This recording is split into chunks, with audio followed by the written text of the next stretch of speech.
تھا.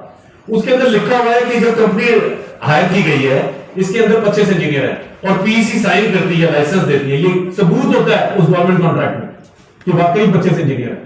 اور پی سی کے چیئرمین کہہ رہے ہیں اگر وہ خریدتے ہیں تو خریدیں نہ, اگر وہاں پہ کیا آپ ایسے کسی ڈاکٹر کے پاس جائیں گے جس کا خود ڈاکٹر نہیں ہے, لائسنس اس نے کہیں سے لیا ہے, وہ آپ کا علاج کرا ہے, کیا آپ کریں گے؟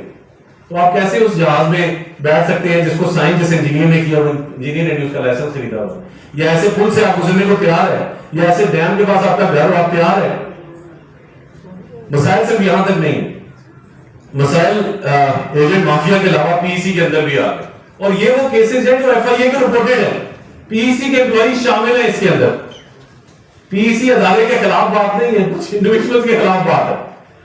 پی سی کے امپلائی شامل ہیں, کیسز ایف آئی اے میں گئے, رپورٹ ہوئے, ثبوت کے ساتھ لوگوں نے ایڈمٹ کیا ہم نے جعلی کارڈ لگایا, ہم نے جعلی کام کیا, ایڈمٹ کرتے ہیں. لیکن اتنا تو طاقتور مافیا ہے یہ کہ ایف آئی اے کے پاس کیسز کچھ مہینے چلے, اس کے بعد سے خاموشی, سب کو معافی مل گئی, دوبارہ سے وہی کانٹریکٹر آ گئے.